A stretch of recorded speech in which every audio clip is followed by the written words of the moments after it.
Hello, and welcome to the OnStage Colorado podcast. I'm Alex Miller, and with me here again is arts reporter Toni Tresca. Hey, Toni, how's it going?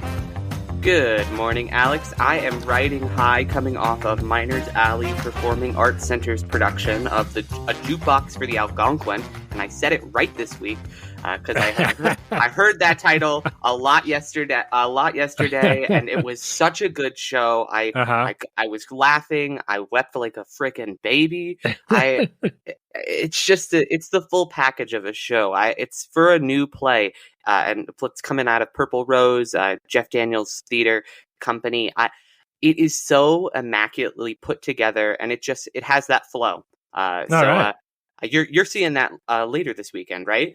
Yeah, I'm seeing it tonight. So, and I'll have a review of it up here pretty soon. So, yeah, we can talk a little bit that more in just a sec. But let me just say, we'll review some of the latest shows that we've seen, and some of the ones we've reviewed on the site, as well as take a look at what's coming up around Colorado. We're recording on March 2nd, so there's plenty of theater going on. And then later in the pod, we have an interview with the aforementioned playwright Paul Stroili, who's played A Jukebox for the Algonquin. And I can't remember how you pronounced Algonquin last week, but I butchered it. Like somebody not from New York would. It showed. Anyway, so that just opened this weekend at Miners Alley, and it's not often we have a playwright who's also acting their own show. And I had a great conversation with Paul about his play and how excited he is to be here in Colorado for the run. So we'll get to that in just a little bit. I wanted to hit on the New Play Summit. So you and I were both so this is the annual New Play Summit, the Colorado New Play Summit at the Denver Center. It's hosted by the Performing Arts, by the theater company. And as usual, they had 4 new plays. They were readings, and just wanted to see what you thought of them. And so, we can't review them; they're works in progress, so we're not going to weigh in, but we can give some general thoughts on some of them. So, What did you think, Toni? I thought overall that this was a very, very strong year for the New Play Summit. We had 4 very different plays. We had Ghost Variation by Vivani Vara, One Shot by Andrew Rosendorf, Cowboys and East Indians by Nina McConley and Matthew Spangler, based on Nina's short stories, and Godspeed by Terrence Anthony. And they all kind of get into various subjects. Ghost Variations is about a writer using AI to kind of work through her grief. One Shot is set in 1999, and it's about these 2 students who are queer students who are competing for the same NYU film scholarship. Cowboys and East Indians is kind of this tale about this a woman who is growing up in Wyoming, as kind of her and her family are the only Indians, and that's not Native American Indians. That's India as the other continent. The other country, excuse me. And then Godspeed, which is it's set in Texas right around the time that slavery had just been abolished. And you're dealing with these characters on that adventure. So very, very different subject matters. Yeah, for sure. And I guess, if I had to guess which 2 might go ahead, I would say One Shot and Cowboys and East Indians, but you never know. So also at the festival, they announced that 2 shows from the 2022 summit will be back in 2025 next season for full productions. And those include The Reservoir by Jake Brash, and that'll be next January through March. And then The Suffragettes' Murder by Sandy Rustin from February into March as well. And so those were both great scripts I remember from the 2022 summit. The Reservoir is particularly exciting from a Colorado standpoint because Jake Brash is a Colorado playwright, and it's also being simultaneously produced at I think the Geffen in LA and theater in Atlanta. I can't remember the name of that one. So very exciting for a young playwright. So we're excited for him.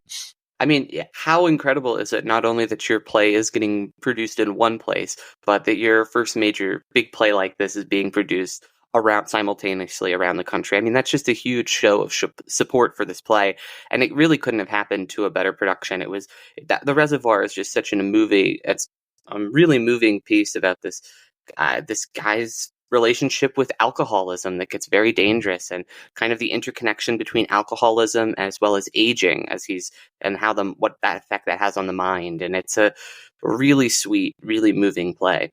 Right. And also very funny, as I recall. And also very funny. That's a great note. Yeah. And the Suffragettes' Murder was a little bit of a period piece. I think it was set in maybe the early 1900s or something. I don't remember as much about the plot, but I remember it being a great script. I mostly remember they brought some really big out of New York actors into that musical, not in the musical, to the reading. do that reading. So I mostly remember that experience. But I'm with you. I don't 100% remember the plot. Yeah. Yeah, it's interesting to note that when you see these readings at the Denver Center, they really bring in top talent to do these readings. It's not just and they're directed. They are they're not staged. They're just reading off music stands, the script. But Grady Soaps there, the casting director at the Denver Center, does a fantastic job. Bring those folks in, and a lot of times people are just like, you need to bring back that exact cast, for the full production. Of course, that's not often possible. Anyway, it was a great weekend. A bunch of theater nerds, Colorado was a lot of fun seeing a lot of the folks there, and we would be gossiping afterwards about what we thought of the play and things like that. And you and I hung out with Eden Lane from the CPR and Betty Hart from Colorado Theater Guild, and just everybody was there. I was talking to Kate Berry, come up all the way from Creed, and just lots of luminaries there at the Denver Center. So a ton of fun. It's somebody described it as like a theater kid homecoming, and after I heard that description, I was like, that's probably the best way I could think to describe it too, because you're really just seeing folks from all around the state and heck, all around the country even, who maybe you don't get to see any other time. So if you want to go ahead and mark your calendars for next year's New Play Summit 2025, they also announced that it's going to be returning March 1st and March 2nd of 2025. So they didn't announce what plays yet. You'll just have to wait in suspense like everybody else, but you can put those dates on your calendar. Yeah. It's a real celebration of theater and a ton of fun, and definitely recommend, if not this one, then we also have the Local Lab New Play Festival coming up at Local Theater in Boulder. I think it's the weekend of March 15th and 16th. So we will talk about that as well. One other thing I wanted to mention, and this is I couldn't resist talking a little bit about this musical called Gwyneth Goes Skiing. So this is a new musical parody based on an incident involving Gwyneth Paltrow of Goop fame and a guy, an optometrist, I guess, who crashed into her on a hill in Park City, Utah, while skiing. So it's not often that the worlds of theater and winter sports intersect, but here it is. It's also not often that I read a story about a musical on the Outside website, but nothing is about this story is what you would call normal. So, did you have a chance to look into this at all? I did get a chance to look into it. So it's adapting the 2023 court case between Paltrow and Sanderson, for which he sued for $3.1 million in compensation, and Paltrow countersued for $1 in attorney's fees. Right. And I don't know, did you watch? I remember seeing the memes from this trial come out online. I never, ever thought it would be turned into a musical. Yeah, and it's a very campy, silly musical. It premiered in London in December, and it did so well that it returned in February for some more shows. And so Linus Karp is the actor in drag who plays Gwyneth, and the optometrist is an actor who always appears with his face all bruised and bloody. And it looks like it's also got a run coming up at the Pleasance Theatre in Edinburgh this summer. So here's a little bit from the trailer. I'm the Goop founding, door-sliding, Shakespeare-loving, Academy Award-winning, consciously uncoupling, mother of apple, vagina candle-making Hollywood superstar, who in 2013 was named People magazine's most beautiful woman. I'm a man. Hey, Colorado people, theater people, someone has to mount a production of this in Colorado. So I was wondering which theater company in Colorado do you think would be a good fit to produce Gwyneth Goes Skiing? They don't normally do musicals and not stuff that's not their own, but I feel like in the Buntport space, this would work super well, and just kind of like that. You could move it around. You could get people, make it actually feel like the courtroom in there. I admit that might be a good space for it, or maybe honestly a mountain town, like That's what I maybe was thinking. somewhere. Breckenridge Backstage Theater or Theater Silco up Ex- there, or Telluride. Telluride Theater loves wacky stuff, so that could be right up there. And of course, more than one could do it. Yeah. Yeah. There's not a lot of plays that are based in in the mountains. This happened to be Utah, but it could have certainly been on the hill in Keystone, which is kind of seems like the place where people are always getting into collisions just because. But anyway, yeah, it's very silly. It's very funny. Of course, there's nothing funny about running into each other on skis. It can really be terrible for people. But in this case, nobody was seriously hurt. So anyway, yeah, Gwyneth Goes skiing. I mean, I guess Terry Sanderson has claimed he was left with a concussion, 4 broken ribs, and a brain injury, and I guess now a musical he can add to the list of damages. Yeah, having a musical ridiculing you would definitely include some sort of some emotional harm. So I know also this week we wanted to talk about Denver Center Performing Arts Center is performing arts facility, of course, that's been around for several decades. And we were talking about how it's not that easy to find kind of a quick meal before the show or a drink afterwards. And when in doing a little bit of research, I realized that was probably a silly proposition. There's certainly lots of things around there. And so we just wanted to talk a little bit about, if you're at the Denver Center, what are some of the good places to go to? So, I'll start off by saying, there's the Prelude and Post, which, used to be called the Limelight there. It's part of the Denver Center, and it's right next to the Garner Galleria and across from the Buell, and they've got, it's a perfectly good place to get a drink. It's a particularly nice place to get a drink in the warmer weather because they have a really nice outdoor seating area.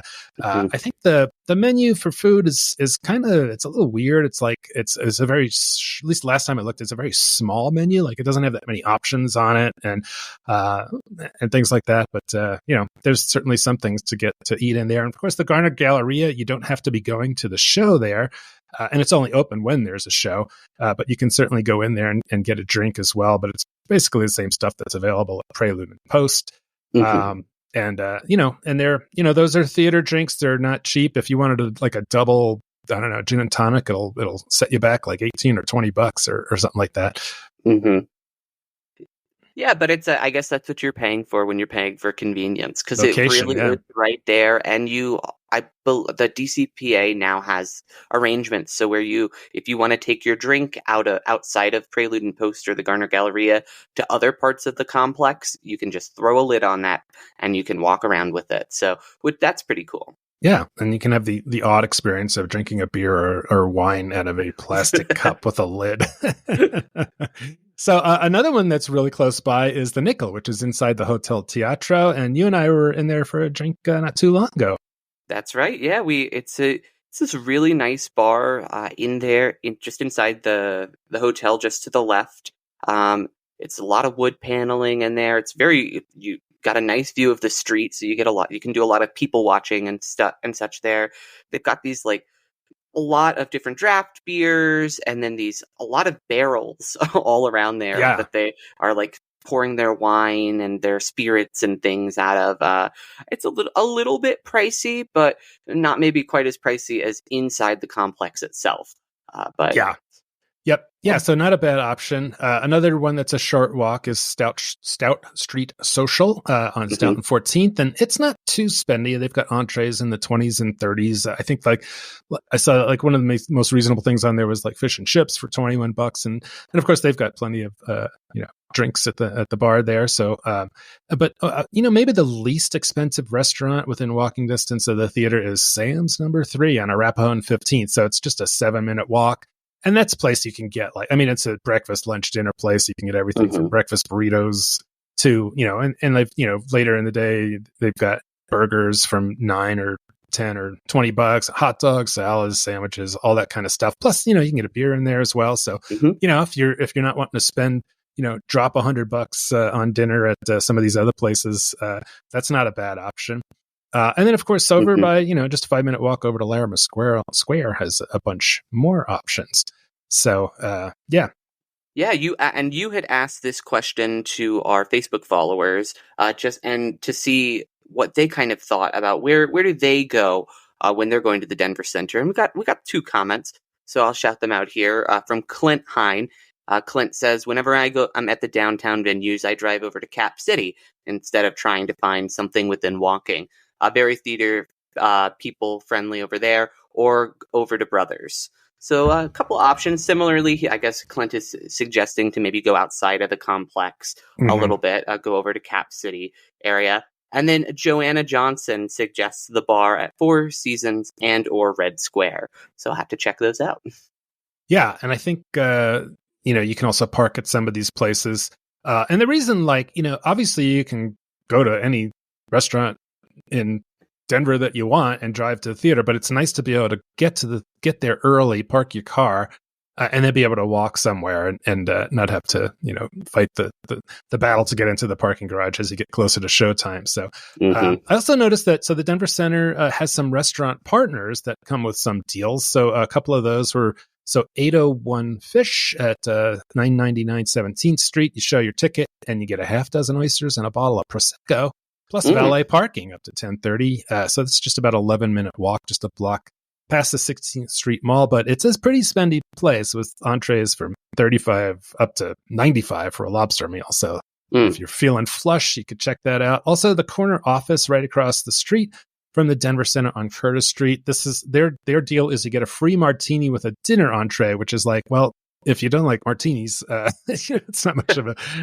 of a deal. So that's like maybe worth $10 or $15. So you were in there recently. What did you think of the corner office?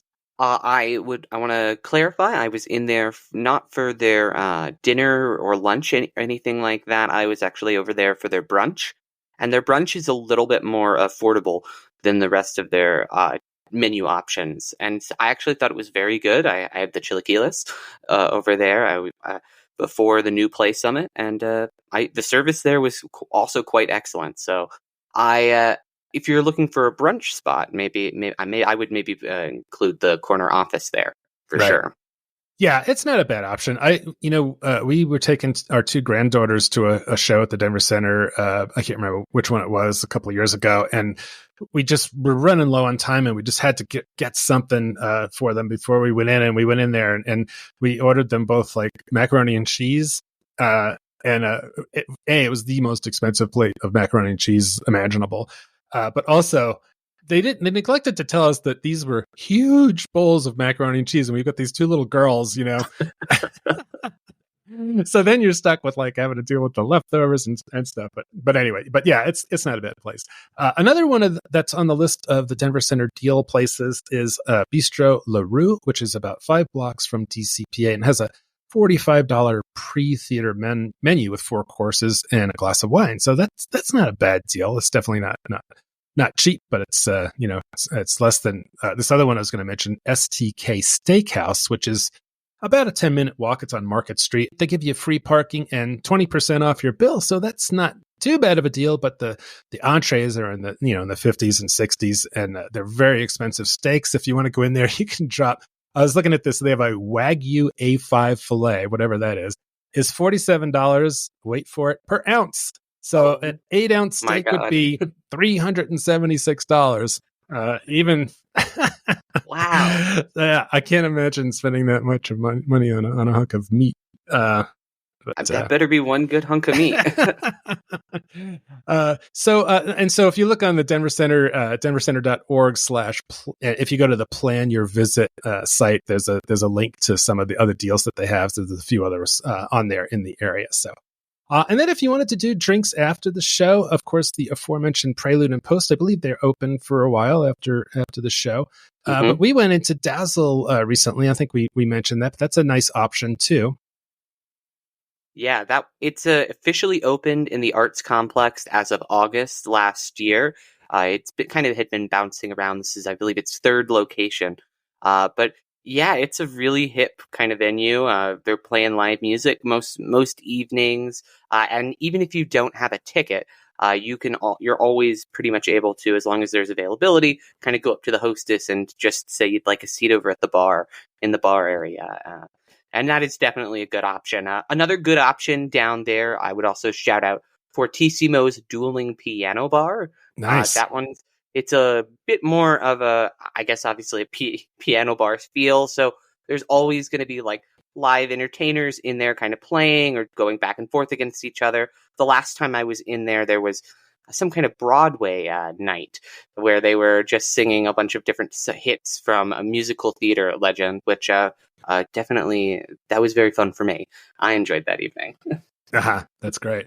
Yeah, and of course, there's all kinds of other places to walk, in the area. The aforementioned Hotel Teatro. There's plenty of places to go for a drink after, and it's really a good idea to do something after the show if you're parked in the parking structure, because it can be a real pain to get out of there. As anyone who's been there knows, it can take 20 minutes to get out of that parking garage if you go right after the show. So even if you just go have a cup of coffee or tea or whatever your poison is, it's a good thing to do. It's funny. I was just right as I was kind of making some notes on this, I was listening to the CityCast podcast. Do you ever listen to that one, Tony? I do. I'm a big fan of Bree and the rest of the CityCast team over there. Yeah. If you haven't listened to it, it's a great podcast. It's a daily show, and they talk about all things Denver. And they happen to be talking about some of the ways to improve downtown. And they had some pretty far out ideas and some other more practical ones. But they were talking with someone who was saying that, there are some of these kind of almost like siloed places where, they're just like and they were talking about the Denver Center specifically, saying, this is this huge facility that is really hopping, and it's so exciting to be down there on a Saturday night when there's all these shows going on. But it's for 2 hours before and after the show, they were saying, and then it's kind of dead. And it's like, is there something else that can be done with that space? And I really do think there's a lot of that. I mean, even like something like the Mile High Stadium, it's like that thing sits empty like 360 days of the year or something like that. But anyway, I wanted to, I'll play a little clip of this talking about, and they were also talking about the ugly parking garage, which is something I think we've commented on before, and how much of a feature that is of the Denver Center Performing Arts facility and all that concrete. So here's a little bit from CityCast. Yeah. Curious. What else has Desmond got? He says that downtown has this problem where things are clustered together. Like Coors Field is a section, DCPA is a section, the museums around like the Art Museum and the Clifford Still and it's all like clustered in one area. And that doesn't necessarily, he said it's not bad, but it can be isolating. There need to be multi-uses in the space. So his best example is the DCPA is like hopping for 2 hours before a show and after a show. And then the rest of the time it's dead. Mm-hmm. So activating those spaces with other businesses and things help create the thing that you need to make a city work, which is people out in the street on, eyes on the street, activating the street more hours a day. So I think the DCPA was interesting insight. Yeah. And I think the DCPA is a great example too, because we were talking about, he's like, what is like the main thing that you see when you walk into the DCPA's like the hall, the tunnel-y area is like a parking garage. Its biggest... It's like whole half the building. Its biggest structure is a parking garage. Nobody wants to look at that. Another great garage, though. Is it? I think it's psychotic. I can't handle it. I try at all costs to never park in there. Same. I always park on... like on the street. I'm going to give away my secret. I know. I was like, don't give away those secret parking spots. That's my way to revitalize downtown. Get your secret spots out of you, too. But just like adding more things to those areas so they're not concentrated for one use. All right. Well, thanks for the CityCast folks for that little bit about one of our favorite places, although not perfect, the Denver Center. And we're gonna take a quick break, and when we come back, a look around the state at all of the live theater coming up as we head further into March. OnStage Colorado is sponsored by the Town Hall Arts Center in Littleton, presenting Raisin from March 22nd through April 14th. A musical retelling of Lorraine Hansberry's classic A Raisin in the Sun, the soulful and inspiring musical is about a proud Black family's quest for a better life in 1951 Chicago. It's a timeless story of family conflict, forgiveness, and the pursuit of the American dream. Tickets at townhallartscenter.org. OnStage Colorado is also sponsored by the Boulder Ensemble Theater Company, Betsy, with several upcoming shows, including the Kids Improv Show Mad Librarians, with shows in Denver and Boulder, as well as the Kingpenny Golden Radio Hour, also with shows in Denver and Boulder. Tickets at betsy.org. Support also comes from the Aurora Fox Arts Center, whose next show is Gem of the Ocean, opening March 23rd and running through April 14th. The play is the first in the Aurora Fox's commitment to produce August Wilson's 10-play The American Century Cycle. Boasting multiple Tony Awards and Pulitzer Prizes for drama, the cycle follows the lives of Black Americans throughout each decade of the 20th century. Tickets at aurorafoxartscenter.org. Okay, welcome back to the OnStage Colorado podcast. I'm Alex Miller here with Toni Tresca, and it's time for our weekly look into the shows that you can see on stage right now around Colorado. So some of the ones that we've touched on the site or reviewed on the site, You Got Older at Benchmark, and so Eric Fitzgerald, we have a review of that up here, but you saw that as well, didn't you, Toni? I'll actually be checking that one out on Industry Night, so that's March 4th. So if any of our listeners are going to be over at Industry Night, don't be afraid to say hi. Love to see you there. All right. No, what did Eric think? So Eric, he said it was, a dark comedy with a lot of heart, a really high caliber production of Claire Barron's play. So this is, it's a story about family and resilience and illness. It's fairly, it's a comedy. It's pretty funny. And he thought it was great. So that's running at Benchmark through March 16th. Also, I just saw last night 125 No's at Buntport, which runs through March 23rd. So as we've noted before, Buntport does all of their own stuff. This was a play about an incident in old Hollywood involving the actor Greer Garson, who is probably lost in film history for most people, but she was, I think, a sort of a mid-sized star back in the day. And she was doing and this was a true story, that some director wanted her to say no in a particular way, and they went through 125 takes to get this done. So Buntport's approach was to have the four Buntportians be the sort of the backstage, where there's sort of offset. There's the costume person, there's the lighting guy, and there's the censor. And then there's this random character who apparently, and I don't know if this part was true, but he's a fisherman in the, I guess, Monterey area who had rescued Greer Garson from the water.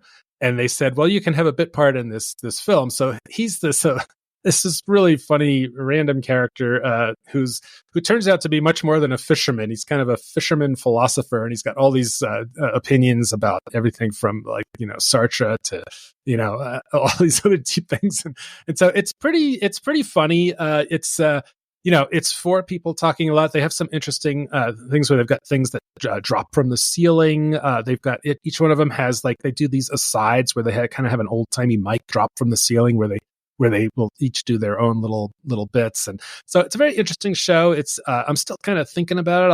I'll write my review here in just a little bit, but yeah, definitely a fun show to go see. And of course, Buntport is a name your price place, so a very affordable place to go to the theater, or if you want to be generous and donate, they can always use that as well. So another show that I was just reading, Susan Harper, our correspondent, saw Sweeney Todd at the Arts Hub in Lafayette, and that runs March 1st, so it just opened. It runs through next weekend, March 10th.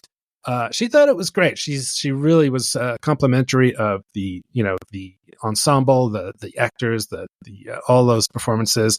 I thought the director did a great job. She did have some concerns about some of the possibly overcomplicated set that she thought they were having trouble with. So, have you seen this? I have seen this. I was just there I was there on their preview on Thursday night. Oh, so was she. You should have seen Susan there. I did actually see Oh, okay, great. Yeah. We said hi to each other on the way out. We were both taking notes. I'm doing a little review of it for Boulder Weekly. That'll be out next week.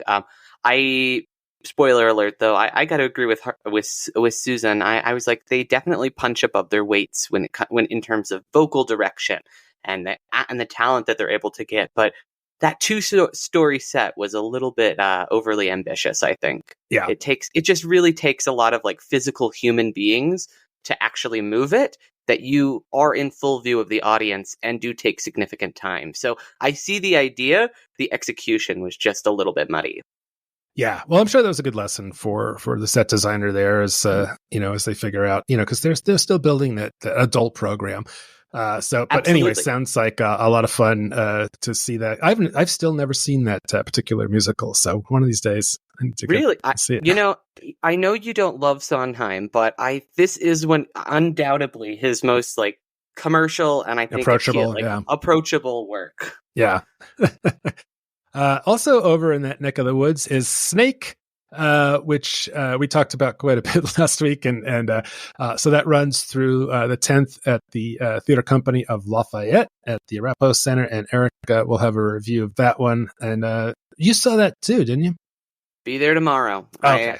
I'm catching the Sunday matinee. Okay. You can catch me in the weenie section on the left That's side right. of the stage. We talked a lot about the weenie section last week. So now let's talk about Jukebox. A Jukebox for the Algonquin at Miners Alley. This runs through April 7th. I'll be there tonight and write a review, but you were there for opening night last night. What more can you say about it? It's this really funny, but heartwarming comedy about this old folks community who is one of the residents really just wants a jukebox. It's like the thing that would make him happy. And so you kind of just are watching. I don't want to give any spoilers because there is some actually surprising story beats that come up. Uh-huh. But this simple task leads to great comic proportion and some real heavy truths about life. I said it at the top, but it's just a really strong new work that, despite not having a ton of productions at a bunch of other theaters, it just feels really put together. I'm excited for you to get to see this one. Okay. Yeah, that sounds great. I'm looking forward to it. And of course, this will be only the second show I've seen in the new facility. So, also, we'll have a review of The Open House from Bob Blue, which runs through March 10th from our reviewer, Carrie. And then Eric will be at this show, Eleanor, at Vintage. So they're doing this on the Cabaret stage, and it's a one-woman show with Deborah Persoff about Eleanor Roosevelt. And so that runs March 4th through the 27th. So we'll have a review of that. And then Hairspray is at the Buell. So they're doing 8 shows from March 5th through 10th. And I wasn't initially going to, have someone go into this just because it's a pretty well-known show. But Susan was like, I really want to go see Hairspray. And it is such a fun show. It's just a hoot. It's a great musical. So if you get a chance to get out to that, and we'll have a review of that pretty soon. Absolutely, and it's a great way to support local talent because we've got Christy Abendorf is in this production, and she is a Denver native. She actually went to Grandview High School and then went to UNC around here, and she's been acting over at the Arvada Center and at BDT Stage, and so this is her first big national tour. So if you get a chance, definitely go to Hairspray to support Christy and hype her up. It's a local Colorado person there, so. And then Alice, our correspondent, Alice Caterlin, is going to be at the Colorado Ballet to see Coppelia, and that is March 8th through 17th. It's a whimsical story of love and mistaken identity. So that's coming up. And then up in the hills, Inventing Van Gogh at the Breckenridge Backstage Theater. Our reviewer, Karen Mason, will be at that one for a review, and that will be that runs March 6th through 30th. And so the story is about the final Van Gogh self-portrait painted just before the artist's death, which was never seen until now. Patrick Stone, a contemporary painter, is hired to forge his final masterpiece and finds himself squaring off across the years with Van Gogh himself. So that sounds pretty intriguing up in Breck. And so this is a big ski month. So a lot of people will be up in Summit County and in the Breck area. So definitely check out, if you're staying overnight, check out Inventing Van Gogh show at the Backstage in a beautiful little theater right there on Ridge Street. At Su Teatro, Eric will be at Cuarento Ocho, and that's March 7th through 24th. And the quick synopsis on the Su Teatro website said, 50 years ago, 2 bombs, 48 hours, 6 Chicano activists dead. So Mhm. a little bit heavier material, but they are always doing great work over there at Su Teatro to tell the stories of the Latino community. So Yeah, and that one's based off of a real life bombing that happened in Boulder, and so it's definitely it's a little bit more of a heavy story. But Tony Garcia does clarify. He's like, this is not a history lesson. It's still speculative. So there's still a little bit of humor in there. Their trademark music is also in there as well. But he does say maybe not for the youngest in your family. okay. All right. Well, also on stage now are opening soon. So Upstart Crow had to delay the opening of their comedy, The Rivals, due to COVID. So they should be back this coming week. This coming weekend, I think Thursday through Sunday. So it ends on March 10th. So that'll be at the Dairy Center. There's the one-woman comedy called My Brilliant Divorce at the Bug, which runs through March 23rd. Another one-hander. Down in Pueblo, Impossible Players are doing The Value of Moscow, another comedy, through March 16th. Good to see all these comedies. It's not always the case. And then this sounds like a really fun one. Don't Let the Pigeon Drive the Bus. It's a musical at the Fine Arts Center in Colorado Springs, March 2nd through 24th. And then at the Boulder Ballet, they're doing a show called Mindfield, March 8th through 10th. So a short run there, but I know Alice was excited to get to that one. I don't know if we'll have a review of it, but she was going to check it out. Also at CU Boulder, they're doing The Play That Goes Wrong at the Row Green Theater there on campus. Now, this is such a fun show to see. So if you haven't seen it, or even if you have, it's one that I'll usually try and hit if it comes around, just because it's just a, it's not high art. It's just fun, silly slapstick, and just what it sounds like. The Play That Goes Wrong, and that runs March 8th through 17th. So that's on campus near you. Tony, you going to get over to that one? I am going to try. I don't currently have it on my calendar, but I like you. I also really like that group. They've got a couple of these style shows, like Peter Pan Goes Wrong, Play That Goes Wrong. Yep. And they're all just a hoot. So, and a huge display of technical theater. So, yes, it really is. How to create a set where stuff is just falling off the walls and tipping over and all kinds of things. And yeah, they've made a whole kind of little cottage industry out of it. The folks that created that, there are even a few TV shows that are very funny. And I'm not sure if they're on Netflix or what, but they are able to do even more, with filming than they can on stage. So I believe that. I gotta check that out. I didn't know they had a TV show. Yeah. Oh yeah.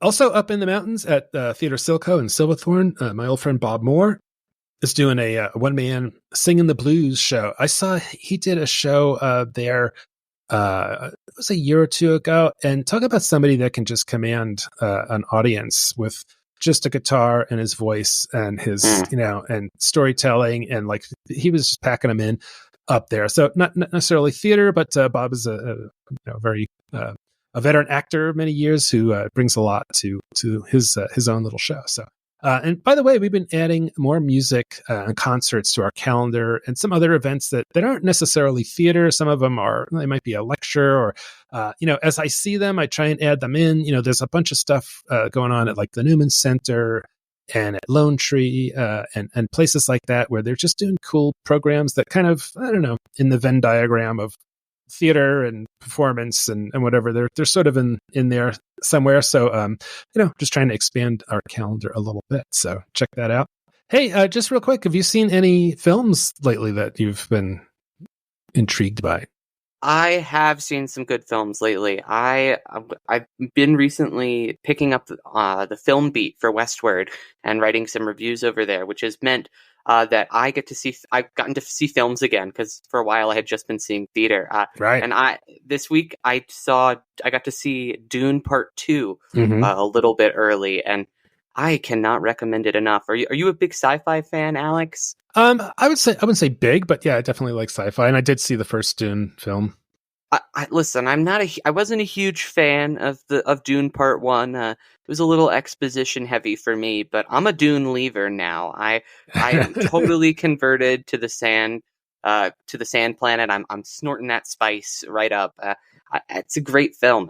Timothée Chalamet, Zendaya, great performances all around. So that one comes out this week. So if you're inclined, I definitely recommend checking that one out. Great. Okay. Yeah, I don't know that I've seen any particular films. I will say that there's a Netflix show that Jen and I both started watching, and my wife and I struggle to find things that we both like. She's kind of like at one end of the extreme is like, I like to watch those Viking shows, and she likes to watch Hallmark movies. So it's like, we try to find things in the middle. But we did find a show. It's kind of a rom-com, but it's very a little offbeat. It's called One Day, and it's on Netflix, and it's set in Britain, and it's like starts off in the 80s, and like each episode is a different day, like maybe a year or two later, or and it's this evolution of their relationship between this kind of pretty boy rich kid and this sort of working class Indian woman, and so yeah, definitely check that out if you're looking for something that you can watch with your spouse or partner or whoever. So anyway, all right, well, hold on. We'll get to my interview with playwright Paul Stroili here in just a sec. So hang on to hear about Jukebox for the Algonquin with Paul Stroili. All right, we're here with Paul Stroili, the playwright of A Jukebox for the Algonquin, which is going to be opening at Miners Alley Playhouse here pretty soon. And thanks for joining the podcast today, Paul. Thank you, Alex. Happy to be here. All right. So where are you dialing from? Are you in rehearsals now? We're in rehearsals right now. I'm in beautiful downtown Golden. They got me set up a little apartment here, which is lovely. It's a great view of the mountains. And it's about a 4-block walk over to the theater. So, but I'm coming in from Chicago, so not used to these hills. So it's good exercise for me. Yeah, that's great. Well, and of course, I mentioned rehearsals because you are actually acting in this play, which is not that common that we have a playwright who's on stage with it. So that's great.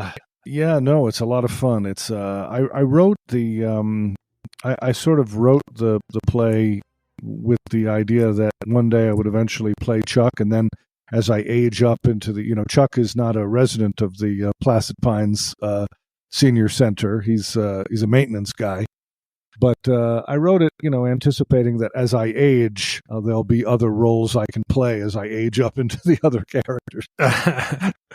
All right. Well, before we get into talking about A Jukebox for the Algonquin right away, I wanted to ask a little bit about your background. So have you been in Chicago all these years, or?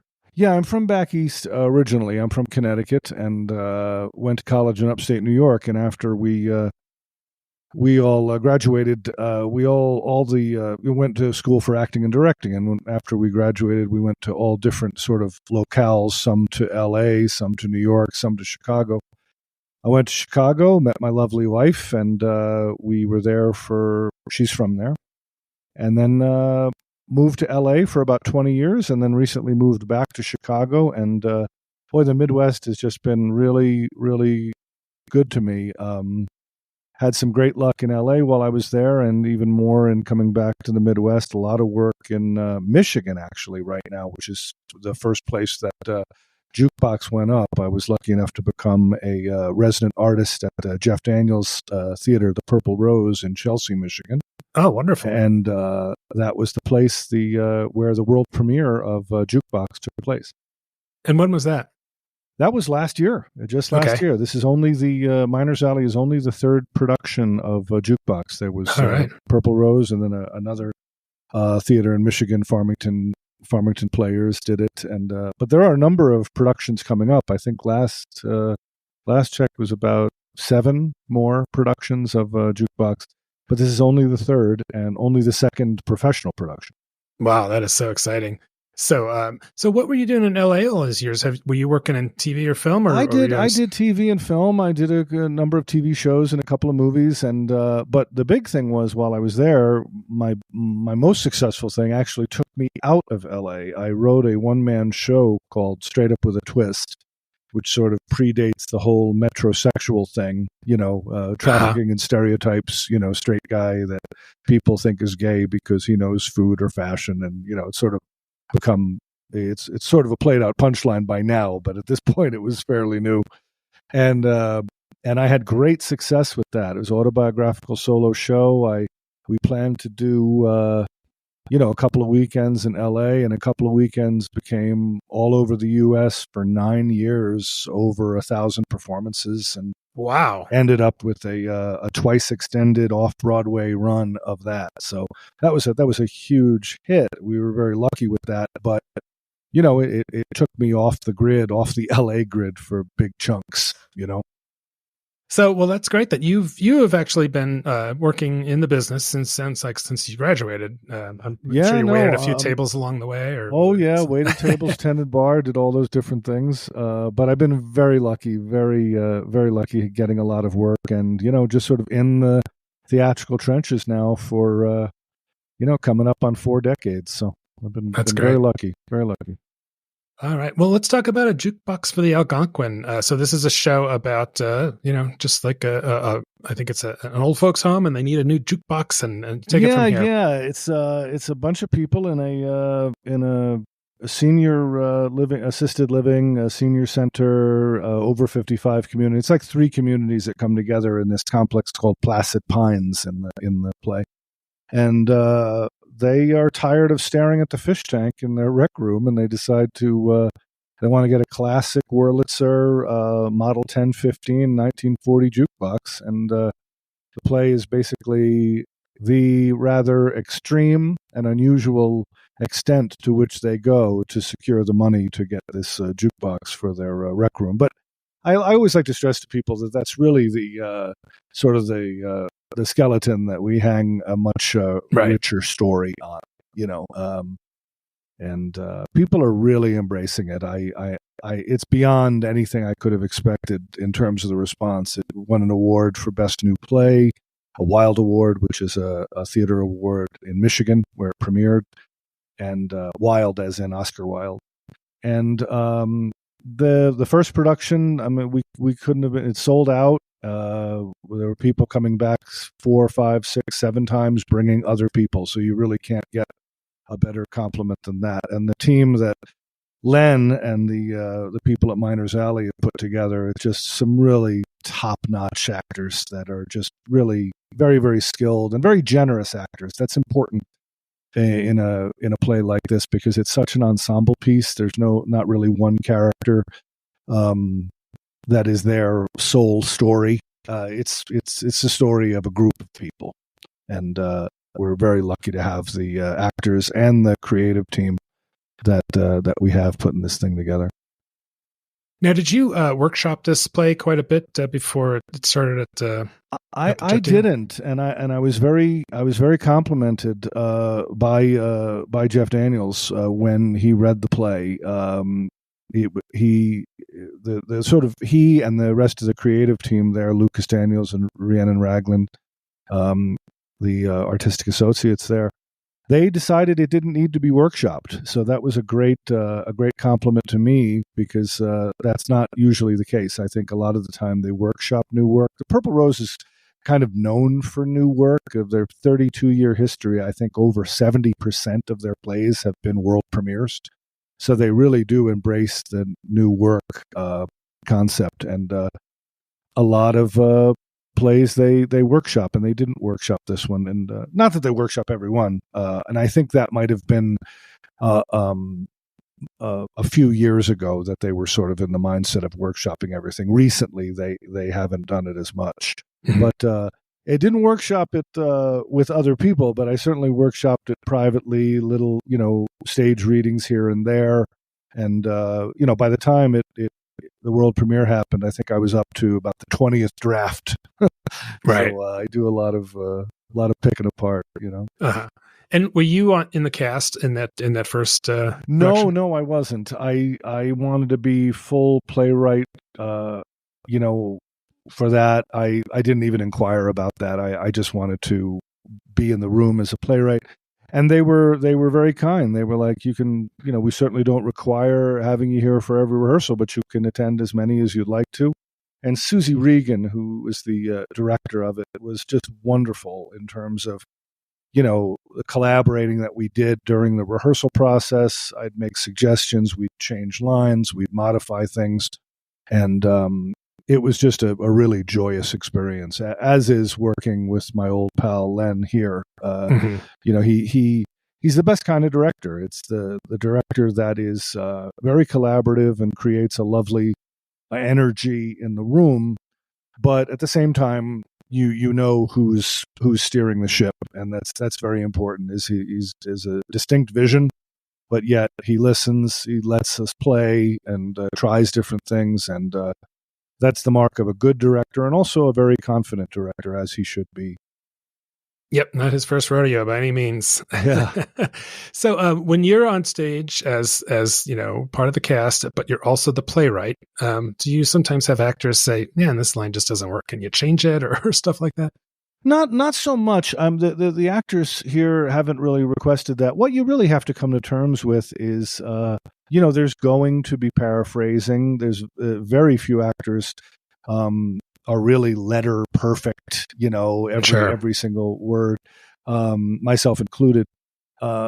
So you have to just realize that it's going to be, it's going to morph and change a little, and that's the joy of different productions. You get different flavors and different tones, and I had said to someone a few days ago, it's really astonishing how one script with all the same words can be so vastly different, all in good ways, as these first three productions have been.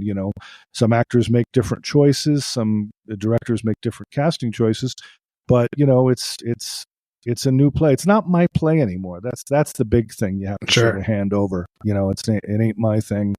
It's out there, and it is interesting to be part of it and to be on stage, with people that you invented. It's sort of surreal to be one of the people in this like fictional world that you create as a playwright. But it's a lot of fun.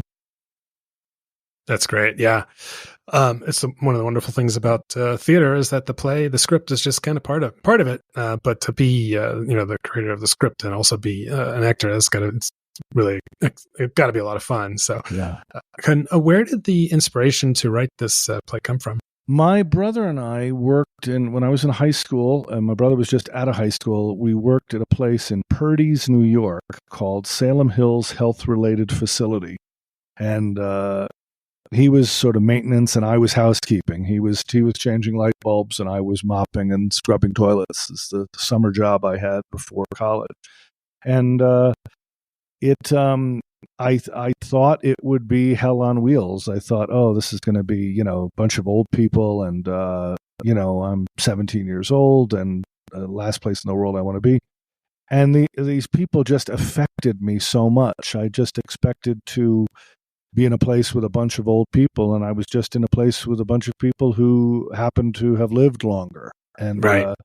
They were thorny, they were, funny, they were, eccentric, they were goofy, they were serious, and it really affected me. It really became a huge part of how I viewed the world. I was very moved by them, and as evidenced by, writing a play 40 years later about, inspired by these friends that I made so many years ago. And I also wanted to write a play very selfishly for actors who are not 25 anymore.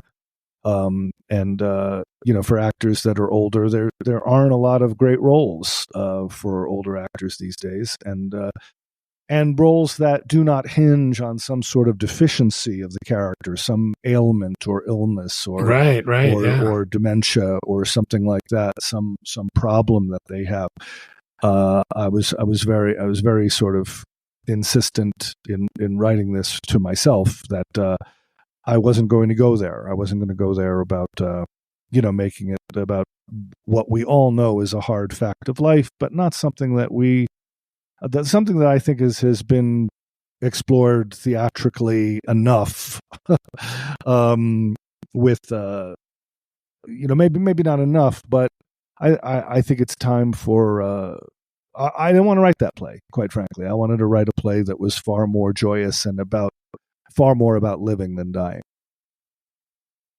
Yeah, it's so true. And I think you and I may be around the same age, and you start to realize as you get older that it's like, I don't, other than the aches and pains and stuff, it's like, I'm still the same person inside, and I've still got plenty of things to do here in life. Oh, yeah. I'll be 60 this year. And I just turned 60 last month. So yeah. So we are. And I just, it's funny. I saw Monica, my wife, and I a couple of years ago. We saw the Rolling Stones in Detroit, and you just watch Jagger, and he's 80 years old, and he's moving around that stage like he's 21. And I remember someone asked him about retiring or that, and I think one of the reasons that I don't think about age so much is because as creative people, we don't really think about what we do as a job. But, if you're a creative person, you have to create. So anytime that you're on this marble, you got to create up until you can't create anymore. And so I think we that are either blessed or cursed with the creative energy, depending on how you look at it, will we don't really think that way. We don't think of that sort of retirement gold watch mindset, Yeah, and you look at someone like Mick Jagger or anybody that's still doing it, it's like that's why they're still alive, it's because they're doing what they love. Oh yeah.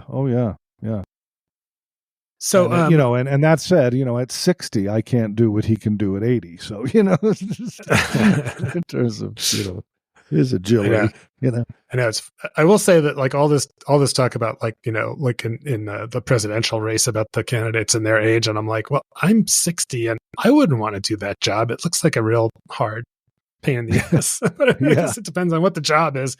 Right. I'm sure I'll be writing for until I keel over at the keyboard. So. So going back to the play a little bit. So this is a comedy, and it's I'm imagining it's fairly character driven. That there's are these residents of this facility people who've known each other for a long time? Yes, some are. A new resident. There's a sort of a new resident gets introduced who doesn't actually live in the Placid Pines, but in the neighboring community, Silver Pines, which is over 55. I wanted to have sort of three communities come together so that we weren't limited in age. We could have a nice broader palette of the ages of the characters.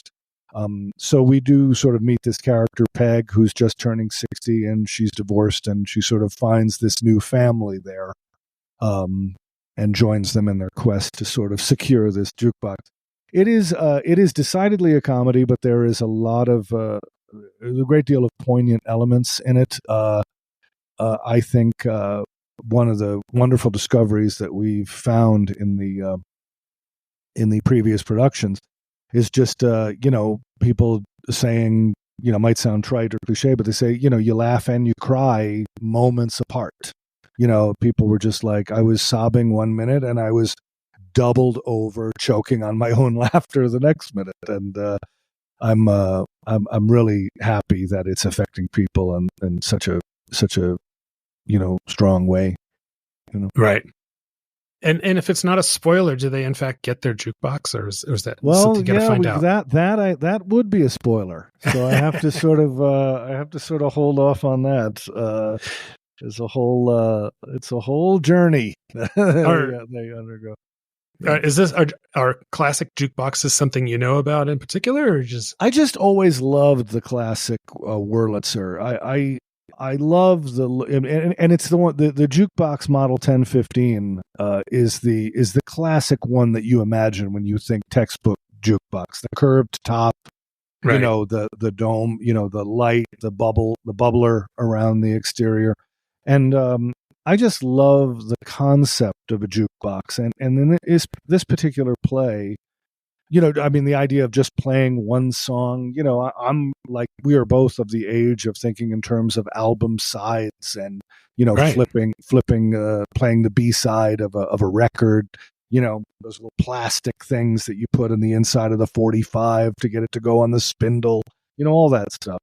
And music was so much more tactile then. It was like you were buying a real thing. It wasn't just like music Digital just wasn't file, something yeah. that you do with the air. It was a real physical thing. You had a disc and you had a paper sleeve it was in.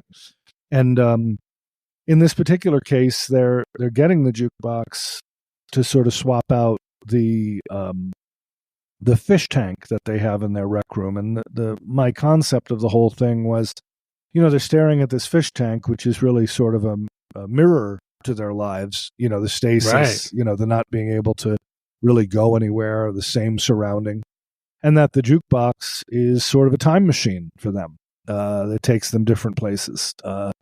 And so that was sort of the concept, the initial idea that sort of planted the seed for the story.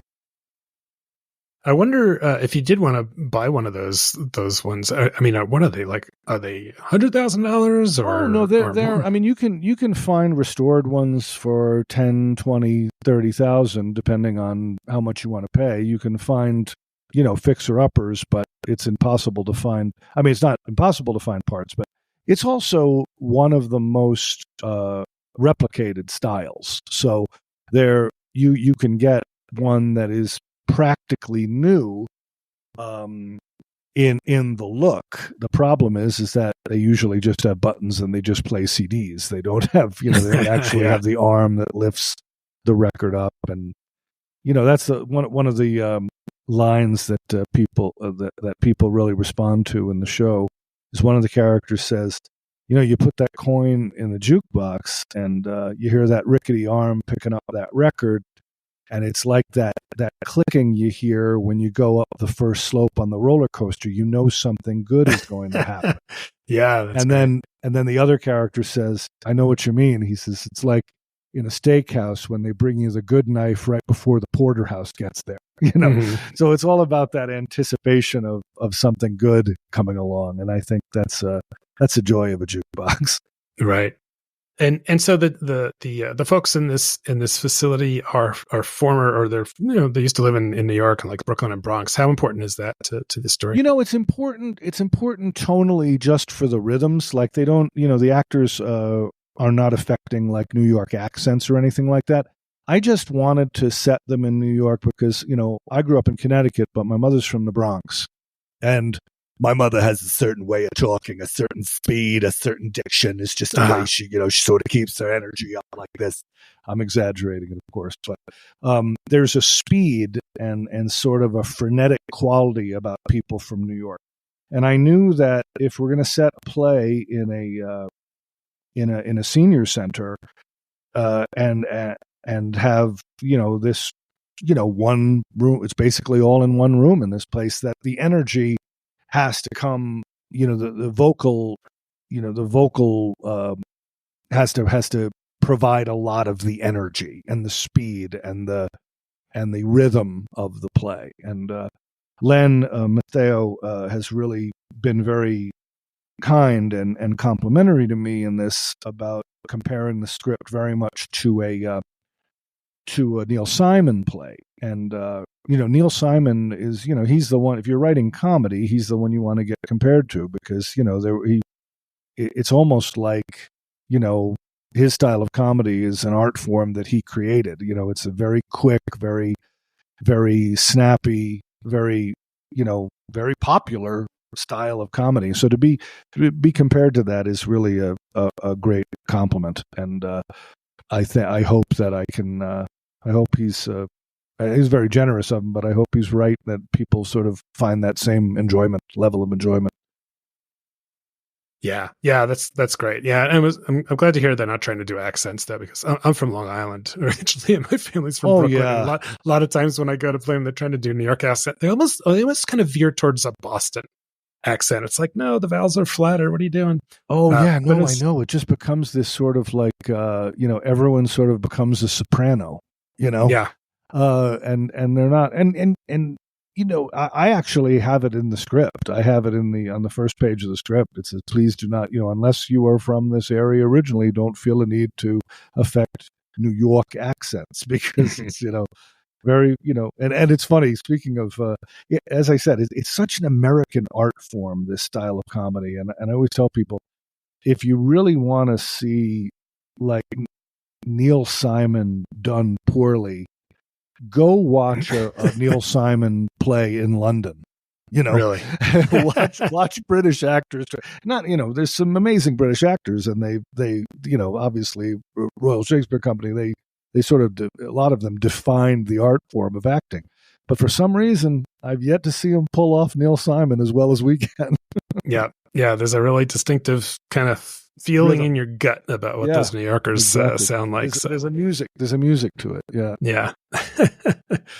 All right. Well, Paul Stroili, great to have you on the OnStage Colorado podcast. So Paul's play A Jukebox for the Algonquin opens March 1st at Miners Alley in Golden and runs through April 7th. So plenty of opportunities to get out to see it. And you also get to see the playwright on stage as well. So really looking forward to that. I'll be there, I think, on March 2nd. So looking forward to that. And thanks again for being on the podcast, Paul, and break legs all around. And thank you, Alex. I appreciate all that you're doing for live theater in Colorado. And I know I speak on behalf of Len and Lisa and the whole team over there about how grateful we are for you getting the word out. Thank you. All right.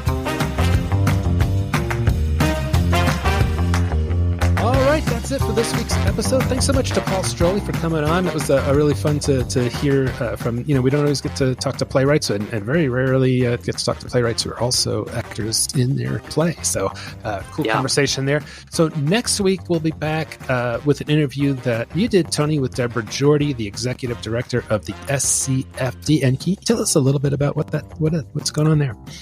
Yeah, so she's the executive director of the Scientific and Cultural Arts Facilities District, which we make several jokes about how much of a mouthful that title is in the conversation. But yeah, we really just get into the nitty-gritty of how much money that this organization distributes to local arts and cultural organizations every single year. I don't remember the exact figure off the top of my head, but it was something like $80+ million that this single organization is responsible for distributing out each year, which is massive for a cultural facilities district. And so we just kind of talked about the management of that and how they handle an equitable distribution of funds across the tier 1, 2, and 3 organizations. And it's a pretty honest conversation. She gets into the specifics and is pretty honest about the places that they still have to grow in order to continue to make the SCFD an organization that works for everybody. So definitely, if you are interested in kind of the funding, logistics, nonprofit side of the industry, this is going to be a great conversation for you. All right. And yeah, it's rare that you don't see the SCFD logo on a program or a shout out at theaters, because they really are, it's 7 counties that contribute to it with the, taxes, kind of like a fire district or even a sewer district or one of those municipal districts where, there's more than one town or city or county, and they kind of, all throw in there. So great organization. I'm really excited to hear more about it. So, if you haven't already, please subscribe to the OnStage Colorado podcast, wherever you get your audio stuff, and give us a review or a couple of stars if you're enjoying this program, and definitely let other theater lovers in your life know about us. And be sure to check out all of the reviews, news, other podcast episodes, and our full statewide theater calendar on the website at onstagecolorado.com. We have tweaked our posting dates, so we'll be posting on Tuesdays, because I read somewhere that that's a better day to post than like Saturday or Sunday, which I was doing before. I haven't seen that's helping the audience much, but we'll see. So keep an eye out for the show appearing early on Tuesday morning. So that's it for this episode. I'm Alex Miller. I'm Toni Tresca, and we'll see you at the show. Yes, we will.